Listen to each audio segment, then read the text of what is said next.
دیروز زرانگیز نوروشو در نشست دوستانی شرکت داشت و درباره تحقیق مرگ 14 محبوس در آن معلومات داده بود.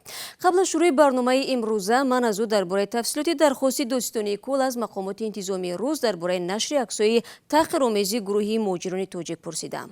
بله شهلا، موضوع به نمایش گذاشتن بدن اوریان مهاجران تاجیک از موضوعهای بود که دادستان کل تاجیکستان در نشست خبری خود به آن توجه خاص کرد و این عمل را غیر انسانی خواند. یوسف رحمان دادستان کل تاجیکستان در نشست خبری خود در حضور خبرنگاران گفت عکس‌های اوریان و شم‌های دریدری 8 مهاجر تاجیک را که با گمان قتل ورزشکار روس بازداشت شدند آنها هم طریق رسانه‌ها و شبکه‌های اجتماعی دیدند و فوراً به عنوان دادستان کل روسیه نامه ارسال نمودند و گفت در این نامه آنها خواستار تحقیق قضیه شدند.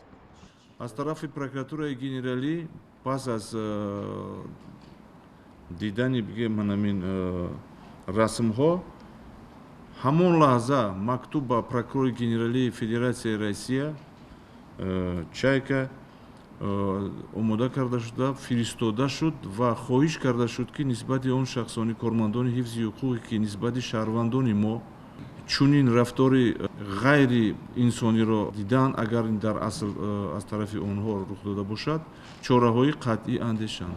دادستان کل تاجیکستان که در حضور خبرنگاران صحبت میکرد ظاهرا با این قضیه خوب آشنا بود و نام و نسب مهاجران را یک یک ذکر کرده گفت هنوز پاسخ مکتوب خود را از روسیه انتظارند.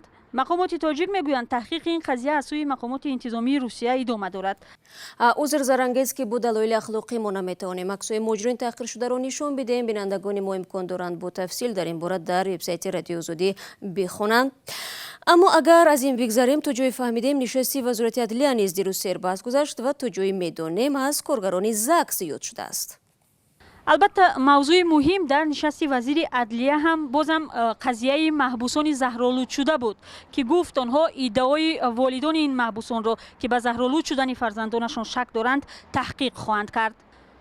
اما موضوع پربحث دیگر در نشست واکنش وزیر عدلیه تاجیکستان به بیانیه بحث برانگیز رئیس ولایت ختلان درباره کار زنان بی شوهر بود. او این اندیشه رئیس ولایت ختلان را نادرست خواند.